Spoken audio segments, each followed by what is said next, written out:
Today, economic dissonance. The DFA Daily to the 8th of May 2021.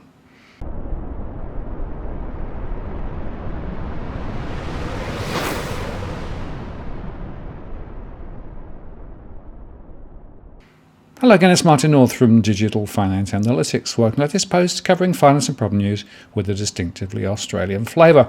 Today I want to look first at the latest job data from the US, which, well, was frankly pretty shocking, and also look at the latest budget announcements here in Australia that are throwing more petrol on the property fire, and consider some of the implications. So let's start in the US. This was supposed to be a US jobs report for the ages. 1 million more Americans were expected to be added to non-farm payrolls, and perhaps even 2 million in a sign that the world's largest economy was breaking out of the COVID-19 pandemic. Well, instead, when the dust settled, it looked as if the US labour market had hardly made any stride forwards, and certainly nothing close to the Federal Reserve's benchmark of substantial further progress. US jobs growth significantly undershot forecasts in April, suggesting that difficulty attracting workers is slowing momentum in the labour market and challenging the economic recovery. Payrolls rose just 266,000 from a month earlier, according to the Labour Department report, and it represented one of the largest downside misses on record.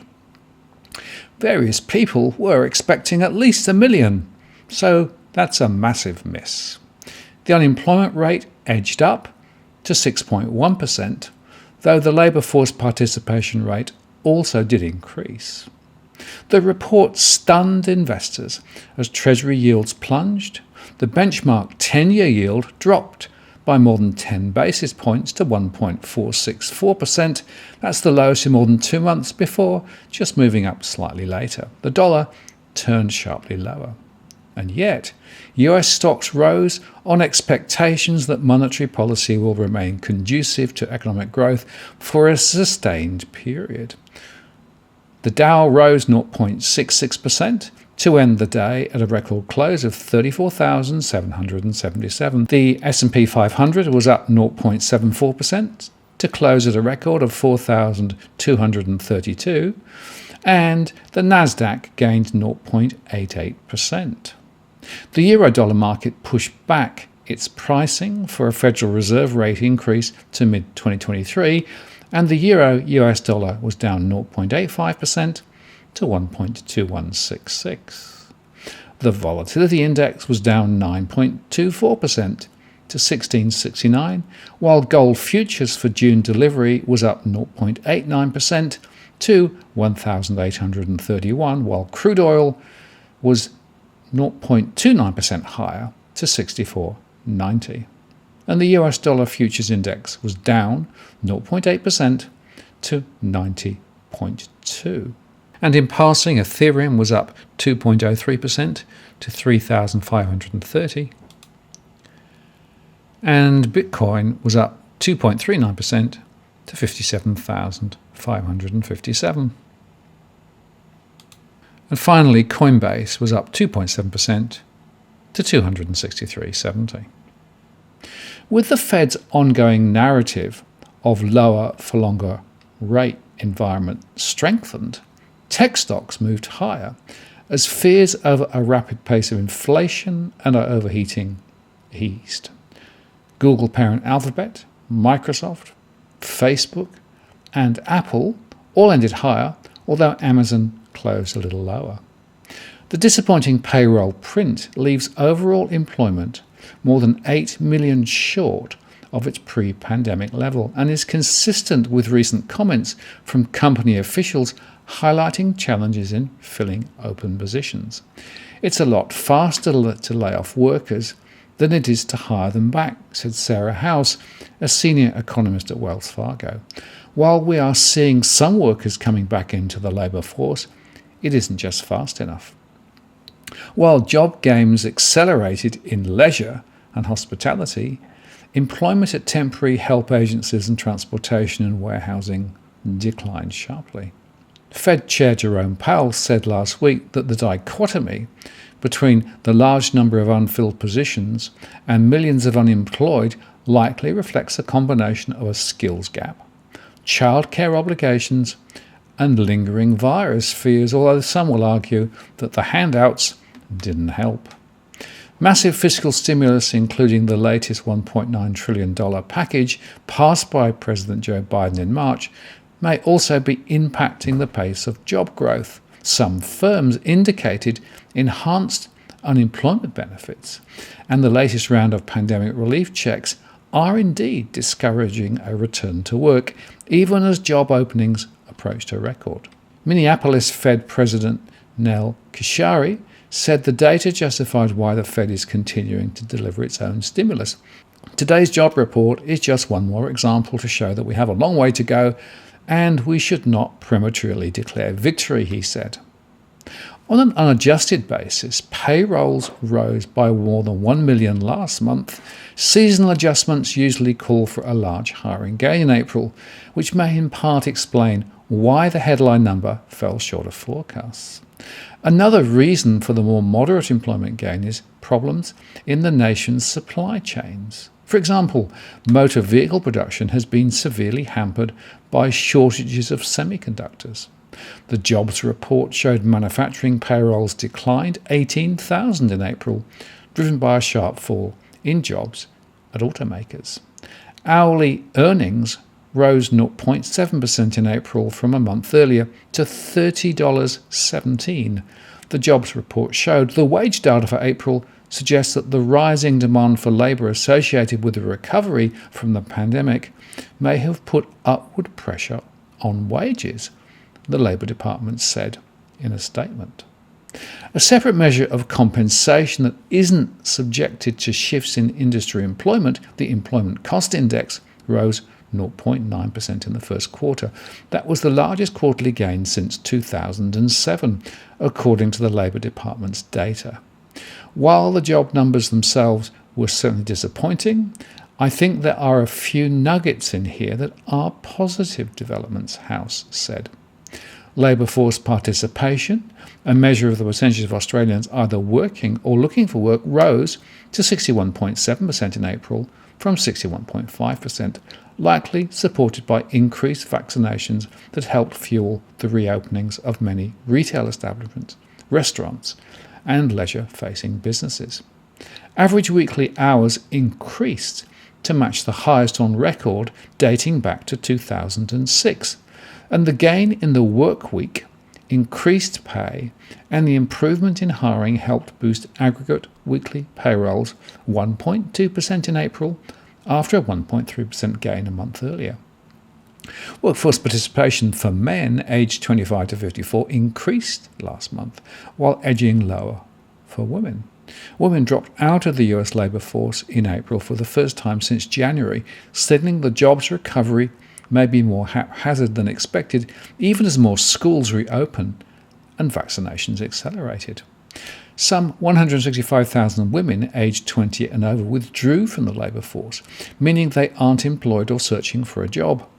The total Latina labour force is down 5% since the pandemic began, the biggest shortfall of any of the major race and gender groups tracked by the Department of Labour, followed by black women.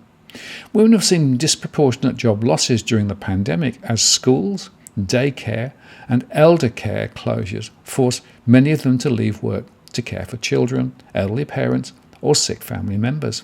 At the height of the pandemic in April last year, the female labour force shrank dramatically, but it has been steadily improving in recent months. Total employment for women aged 20 and over fell in April from the prior month, with Latina and white women seeing the biggest declines. For men and women, the unemployment rate declined for white and Asian workers, while slightly rising for black Americans. Unemployment rates remained unchanged for Hispanic workers of both genders, and the gap between the white and black unemployment widened to the most since November. Black Americans saw a big increase in labour force participation, though, indicating that more workers have returned to the labour market The rate, which was 61.2, remains the lowest among the major race groups. Now here, of course, in Australia, all eyes are now on the yawn budget on Tuesday. We are getting drip feeds of what's coming, which includes an announcement on a superannuation-style scheme to help first home buyers save for a deposit. And the government says this could be a test case for allowing the use of super to buy a house.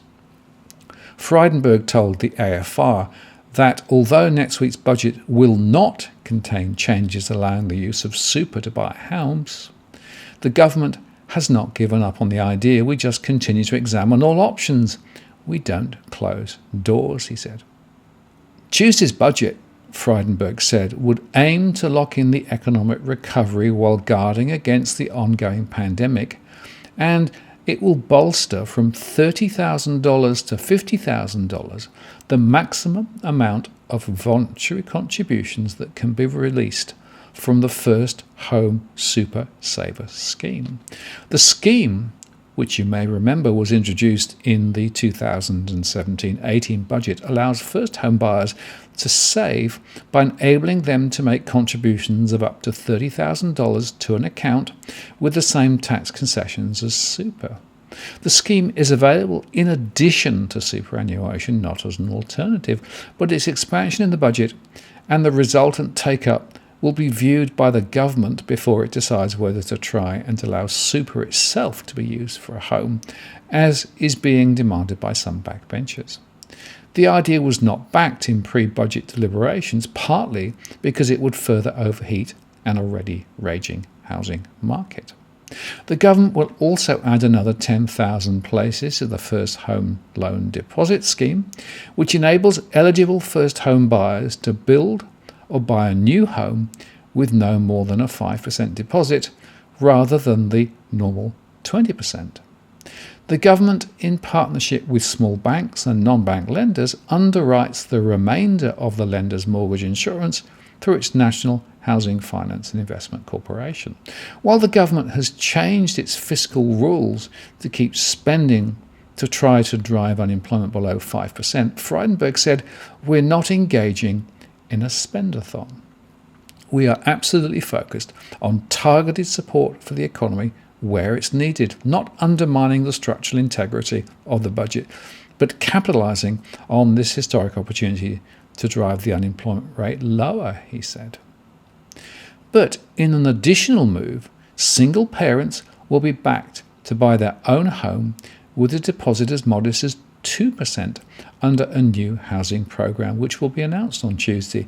The program, which will be known as the Family Home Guarantee, is designed to help single mothers and fathers overcome one of the biggest hurdles to achieving the dream of home ownership.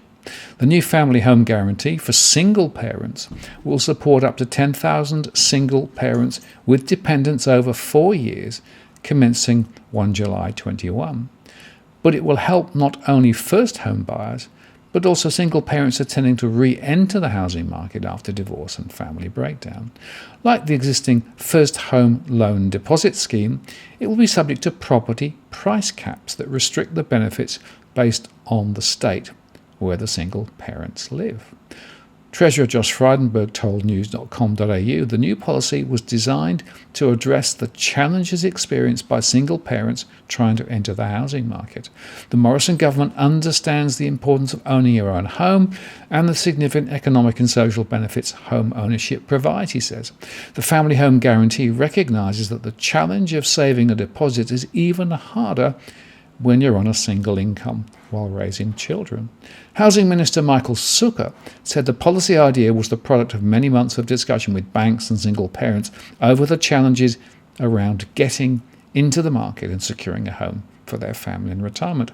"I've long been of the view that the challenges for single parent families are not given the prominence they deserve," he said. "As Housing Minister, I want to ensure that everyone who aspires for the security and stability of home ownership gets that opportunity. So in developing the Family Home Guarantee, I'm so pleased that more families will be able to realise the dream of home ownership which importantly means more Australian children will be given the additional stability this provides. To be eligible to participate in the Family Home Guarantee, you will need to demonstrate you earn $125,000 or less, but child support payments will be excluded from determining income. Single mothers and fathers will also have to demonstrate they do not currently own property, but they will still be eligible to apply if they have owned property in the past, for example, when they were married. Under the scheme, a minimum of 2% deposit will be required, although a 5% deposit will be required for the new home guarantee, with the government to cover up to 18% of the property purchase price. The sole parent will also need to be the only person listed on the title and the loan. Dependent children will need to be under 16, where the adult is legally responsible for the child's day-to-day care, welfare and development, and children aged 16 to 21 that are wholly or substantially dependent on the other person, as long as the child does not earn more than $6,403 in income in a financial year. Higher price caps apply to the new home guarantee, and the price caps will differ depending on the state where you live. In New South Wales, the price cap is $700,000 for any home in a capital city or regional centre, and $450,000 for the rest of the state. In Victoria, the price cap is $600,000 in Melbourne and regional centres and $375,000 elsewhere across the state. Queenslanders face a $475,000 price cap in Brisbane and $400,000 in smaller towns in the state, and the price cap is $400,000 in Perth, Adelaide and Hobart, and $500,000 in the ACT. It's worth pausing there to realise that that means that most of these will be going to the unit sector rather than the house sector, which is a funny way of helping out the construction sector, who of course are busy building high-rise apartments in our cities and towns, despite the fact there's already oversupply. So this is a backdoor route of further supporting the construction sector. The new measures to help single parents are described as a non-ongoing measure used to stimulate construction, to support jobs, and to secure Australia's recovery. So there you have it. They have admitted it, but of course that won't be reported in the mainstream media. For couples and singles, eligibility for the new home scheme does not apply to existing housing stock, and a combined taxable income has to be less than $200,000 in the preceding financial year. There's also an owner-occupied requirement that applicants move into the property from 6 months from the date of settlement and live in the property so long as your home loan has the new home guarantee. The price caps for the new home guarantee scheme are higher, rising to $950,000 in Sydney and $850,000 in Melbourne. In Brisbane, the price cap for the new home guarantee is $650,000. The price cap in Perth, Adelaide and Hobart will be $550,000. And the majority of applicants for the new home guarantee are younger couples entering the market, with a concentration on those aged 25 to 34 years. Now, of course, the HIA welcomed the moves, no surprise there. Today's announcement, they said, of new support measures aimed at helping families into their own home will make a real difference in the lives of thousands of Australians. Research in 2019 found that 92% of renters aspire to own their own home, yet just 49% of renters felt they would achieve home ownership, HIA Managing Director Graham Wolfe said. The measures introduced over the last 3 years to assist first home buyers, combined with low interest rates, have been incredibly effective in growing the share of first home ownership in Australia to record heights. These new measures will provide ongoing support for households looking to achieve the goal of home ownership. The Family Home Guarantee provides a realistic, targeted and practical way to assist single parents build their family's future. While many people can service a mortgage, saving the extra money each week to build up a deposit is simply too hard. This scheme will meet a real need and support thousands of families gain the security that comes with a home. The announcement of 10,000 new places under the new home guarantee, introduced in last October's budget, is also an important step. Both the first home loan deposit scheme and the new home guarantee has proven their value in assisting people to buy their first home sooner. Matching the 10,000 places still to open under the deposit scheme from July, with a new allocation of 10,000 places under the new home guarantee, will help ensure first home buyers can choose to buy either a new home or an existing home. The changes to allow increased access to personal funds placed in a first home super saver account will also provide greater incentive and motivation for young people to start or continue saving a deposit for their first home. Securing housing is a fundamental need for everyone. Having a place to call home helps to build strong communities and allows individuals to build their future life with greater certainty. Or, another way of putting it, more people can get into more debt to help out the economy. And the AFR also discussed how Australia's property obsession warps the economy. They said it's a spectacle that's playing out every Saturday afternoon across the country as large crowds assemble to witness our new national blood sport, the fiercely contested property auction. After a bruising bidding battle, one of the contestants finally delivers the knockout blow by agreeing to pay such an astronomical price that it's out of the reach of the other competitors. So intense is our national obsession with residential property that the value of the country's housing stock has now climbed above the $8 trillion mark for the first time ever. As Eliza Owen, the head of research at CoreLogic, points out, this means that the total value of Australian residential property is now around 4 times the size of Australian GDP and around $1 trillion more than the combined value of the Australian Securities Exchange, superannuation and commercial real estate stock. So talk about concentration risk. But while property owners may celebrate as rising house prices boost their wealth, the largest surge in real estate prices raises some prickly policy issues, particularly since the surge in property values has been propelled by a rise in household borrowings. With mortgagees now leveraged more than they've ever been, and more than almost everywhere else on earth, that leaves Australia with little room to move when economic conditions change. It entrenches inequality and ultimately creates a question of whether the broader economy is hostage to the housing economy. AMP Capital's chief economist Shane Oliver points out that the household debt to income ratio is now running at nearly 200%, which means that it's roughly 4 times higher than it was 30 years ago. Sidebar there, of course, only 1/3 of households actually borrow, so it's nearer 600%. So far, that hasn't caused us any macroeconomic problems because interest rates are so low and they've been trending down for 30 years. But he adds there are obvious risks if the interest rate cycle were to change and borrowing costs were to start to rise, or if there were a hit to unemployment. Oliver argues that our huge level of property-related debt means that we're much more sensitive to change in interest rates or even to a tightening in bank lending standards than in the past. And he notes that the prudential regulator, APRA, sent ripples through the entire economy when it tightened lending standards by introducing a cap on interest-only loans and the growth in investor loans. After APRA tightened lending standards in 2017, house prices fell by 10% on a national basis. And in Sydney, housing prices were down 15%. And you saw the negative wealth effect from falling house prices weigh on retail sales and consumer spending generally.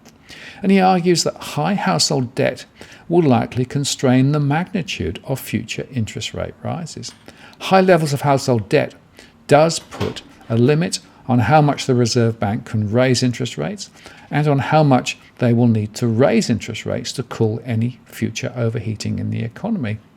That is because the dampening effect on consumer spending will kick in more quickly for a given change in interest rates than in the past, when debt levels are much lower. The rule of thumb, he says, is that if the level of debt to income is 4 times what it was back in 1990, roughly speaking, interest rate moves are about 4 times more potent than they were 30 years ago. One of the interesting features of the housing market at present is the shift in those who are bearing the brunt of the debt. Those who already enjoy a perch in the housing market have taken advantage of the sharp decline in interest rates to pay down their mortgages faster, and that means their outstanding debt is being whittled back faster. At the Melbourne-based National Australia Bank, for instance, a staggering 36% of home loan customers are more than 2 years ahead on their repayments, up from 32% a year ago. As NAB boss Ross McEwen told the AFR, the average size of the bank's new home loans have increased by $12,000 in the 6 months to March 2021 compared to a year ago, rising from an average $389,000 to $401,000. But because customers are paying off their home loans at such a rapid clip, the actual balance sheet growth of the banks has not been that strong. Westpac's chief executive Peter King agrees. He points out that the average size of home loans has not increased significantly over the last 12 months. What's more, he notes, 72% of Westpac borrowers are ahead on their repayments. But of course, new entrants to the property market haven't been able to take advantage of falling interest rates to get ahead in their payments. They haven't had time to reduce their loan size through principal repayments. As a result, their outstanding debt tends to be higher. For instance, the average size of home loans that Westpac wrote in the 6 months to March 2021 was $367,000. In contrast, the average size of the loans on its book at the end of March was $284,000. According to AMP's Oliver, we're lumbering new entrants into the housing market with an ever high level of debt relative to income. And while it may look affordable because of low interest rates, they're going to be lumbered with that debt for much longer than previous generations were, possibly even into retirement for many. What's more, he notes, higher levels of debt means that they're more vulnerable if something were to go wrong. For instance, if interest rates were to rise significantly in the years ahead. Meanwhile, there's an increasing awareness among policymakers that the benefits of soaring house prices are unevenly spread. In a speech on Thursday, Reserve Bank Deputy Governor Guy Debelle noted that rising house prices heighten concerns in parts of the community, and he added that housing price rises have had distributional consequences, meaning that some people benefit from them while others are disadvantaged. That is certainly an issue that needs to be considered, and there are a number of tools that can be used to address the issue, he said. But Debelle argued that it would be wrong to hike interest rates to subdue the latest house price boom. It's important to remember that while house prices may not rise as fast without the monetary stimulus, unemployment would definitely be materially higher without the monetary stimulus. Unemployment clearly has large and persistent distributional consequences. AMP's Oliver warns that there is a risk that rising house prices could fuel growing resentment among younger generations. For many, many years, housing prices were roughly around 3 times after-tax income. But starting in the mid-1990s, that ratio began to rise to the point where it's now 6 times. And in Melbourne and Sydney, the ratio is around 10 times. Oliver points out that this increase is fine for those already in the housing market because they benefit from rising wealth, but it's a problem for future generations and could potentially stir up social tensions. He adds that although Australia doesn't have the same income inequality as, for instance, the United States, we're starting to see more wealth inequality. Baby boomers and Generation Xers are benefiting from rising prices, while younger millennials and Gen Z are being priced out of the market. Still, one surprising feature was the noticeable jump in first home buyers in the past 6 months. Westpac figures show that 13% of home loans went to first home buyers in the 6 months to March 2021. For National Australia Bank, first home buyers accounted for 15% of their loans, but Oliver warns this trend is likely to prove temporary. We've seen the pickup in first home buyer demand, but that will now fall back, partly because the various incentives that were announced in the pandemic had the effect of bringing demand forward. But the other factor is that first home buyers are now getting squeezed out by poor affordability. Rising house prices mean that more young people will be dependent on their parents for help in putting together a home deposit. Figures suggest that the so-called bank of mum and dad are lending, given underwriting record amounts, to help adult children buy their first home. Parental contributions now average more than $90,000. By the way, that's our figures, making the bank of mum and dad the country's 9th biggest mortgage lender. But senior bankers point out that this is only the assistance that first home buyers report, and that the actual level of support could be even higher. That's because well-off parents can easily find a way to slip tens of thousands of dollars to their fortunate offspring, who then claim this money as their own savings. The problem with relying on the bank of mum and dad is that it entrenches inequality. Those with parents are able to provide them and their siblings with tens of thousands of dollars to help them attain the holy grail of home ownership benefit. Those who don't have this parental lender will find it much more difficult. As Oliver points out, not all young people have wealthy parents who can lend them money for their first deposit. It's a growing problem. Indeed, the increasing difficulty faced by first home buyers in saving for a house deposit will likely increase the pressure on Canberra to allow people to use their superannuation savings to put towards a house deposit. Meanwhile, senior bankers believe there's little likelihood that the rise in property prices will abate anytime soon. In the first place, they point out that property investors who have stepped back from the market in the past few years are now beginning to rejoin the house price party. Their renewed interest in housing is no doubt piqued by the widespread expectation that property prices will rise by about 20% by the end of next year. But they also appear to be punting that apartment prices could rise sharply when immigration resumes, particularly given the sharp decline in the construction of new apartments. And it appears that the hankering to become a property investor is fairly widespread. There are about 2.2 million property investors in Australia, or around 20% of Australian householders, and roughly 6% of those investors are aged over 50. According to Westpac, which is the country's biggest lender for investment properties, 64% of their investment property portfolio consists of clients who own one property, 25% own 2 investment properties, and 7% own 3 properties. In addition, it's likely that demand for housing will rise as immigration resumes. AMP's Oliver points out that we're experiencing the lowest population growth since 1917, and that has probably reduced the underlying demand for housing stock by, say, 100,000 units a year. But demand will rebound as international borders reopen. Already senior bankers report house price rises over the past year, particularly at the top end of the market, have been fueled by the return of expats. And they note that despite the latest run-up in prices, it appears that prospective buyers in mainland China, Hong Kong and India still see Australia as being attractively priced. But it is clear that the breathtaking run-up in house prices that we've witnessed this year, with housing price rises of, say, 7.5% in the first 4 months, have been exacerbated by the shortage in supply. Homeowners appear reluctant to put their houses on the market for fear that housing prices are rising too quickly, that they won't be able to achieve the upgrade they're hoping for. As a result, the number of houses advertised for sale is around 25% lower than at this time last year. Westpac's King points out that the issue of supply of homes available for purchase is important at this point in the cycle. Price increases will remain elevated while demand significantly outweighs supply.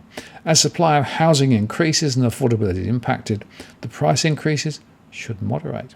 As a result, he argues, we don't believe macroprudential intervention is currently necessary to cool the boom in house prices, but other senior bankers take a different view. Earlier this month, NAB chairman Phil Cronican noted that lending restrictions, known as macroprudential controls, would be a rational response to the current environment. And AMP's Oliver is predicting that APRA will introduce some macroprudential controls sometime in the next 6 months. At present, lending standards are arguably still sound in terms of the way APRA looks at it. And that's reflected in various metrics, such as the growth in household debts compared to income, loan-to-valuation ratios, and the level of interest-only loans. But historically, the way it always works is that house prices start rising, those metrics then start to deteriorate. We saw a surge of investor lending in March, which swamped the rise in lending to owner-occupiers, and we're likely soon to see a significant rise in LVRs and interest-only lending. And he adds, the surge in investor lending warns that the property market is becoming more speculative. 2 quick points on that. Firstly, note, of course, everyone's still talking up more supply, when in fact there's a lot of spare properties around and actually more high-rises being built. And secondly, of course, the banks don't want macro-prudential because essentially they want to grow their books. The truth is that a lot of the system is skewed towards supporting the banking system and the bank profits, whilst many people just end up paying a lot more and are in debt for a lot longer. And it's also worth thinking about the point that if the borders stay shut for longer, then demand will be weaker. And coming back to that, let's just look at some other signals relating to the budget. More broadly, Frydenberg has revealed that the budget will include a significant increase in the government's $100 billion 10-year infrastructure plan, and confirmed that energy would also be an item. The biggest new spending item in the budget is likely to be well over $10 billion on aged care, which will include the creation of thousands more home care packages, as well as a significant expansion of the aged care workforce. The National Disability Insurance Scheme will cost $26 billion next year and will require an extra $13.2 billion in funding over 3 years. Those changes will be structural, meaning the cost will be baked into the budget over the long term. And Frydenberg says this would offset the savings that have been made by the faster than expected economic recovery. Consequently, while the bottom line will be much better in the short term than previously forecast, there will be no speedy return to surplus. In the 9 months to the end of March, the deficit was $133.3 billion, which was $29.5 billion lower than the expected $162.7 billion, which was forecast when the budget was last updated in late December. Frydenberg says the gains from income tax receipts and lower welfare payments due to the rapid rebound in jobs growth would outstrip the revenue boom from iron ore, the price of which surpassed $200 a tonne on Friday. In its quarterly statement of monetary policy on Friday, the Reserve Bank of Australia said the economy had snapped back, a term the government abandoned at Easter last year when it feared the recovery would be long and slow. The broad-based nature of the upswing is in line with housing demand being supported by low interest rates, government support programs, a positive outlook for employment, potentially some pent-up demand over the pandemic, and the increase in savings over 2020, the RBA said. And the RBA painted an upbeat economic outlook, noting that households and businesses were adjusting well to the tapering of government stimulus. Household spending, dwelling investment and exports have all contributed to the snapback in activity. Frydenberg said the task of the budget was to lock in those gains while insulating against the ongoing pandemic. More people are in jobs than they were pre-pandemic, with 200,000 more people in work than we thought in MyEFO. GDP is back to where it was 9 months earlier than in MyEFO, and we're coming back in terms of the unemployment rate to where we were pre-recession, 5 times faster than the 1990s. It's just incredibly strong, the recovery, but it's not locked in yet, and that's what we're seeking to do in this budget. And importantly, he confirmed that international borders would remain largely closed to tourists and business travel until well into 2022, and net overseas migration would remain negative. So, standing back, on one hand, you can say everything looks fine, but on the other hand, there are still significant questions. For Australia, of course, demand for property may weaken ahead. The question of the debt leverage is a big one, and many people are being lured in to get ever bigger mortgages, and of course the government budget measures that I discussed earlier will just drive that further. More broadly in the US, those employment numbers were a bit of a shock, and basically it's signalling there that everybody now thinks it'll be longer before rates go higher. And as a result of that, of course, you've got to expect more asset price inflation. And that's the takeaway, I think, from this, that both here and overseas, we should expect prices in the stock markets and property prices continuing to go higher.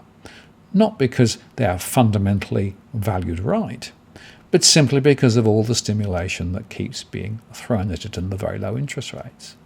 But given the economic parameters that we're dealing with, that's not going to change anytime soon. So it may well be that we will see more momentum, at least the next few months. And the question is, will there be any policy intent to turn that around, or just let it rip? Given the fact that we have an election within the next 12 months here in Australia, I think we can assume they're going to let it rip. I'm Martin North from Digital Finance Analytics. Many thanks for watching, and I'll see you again next time.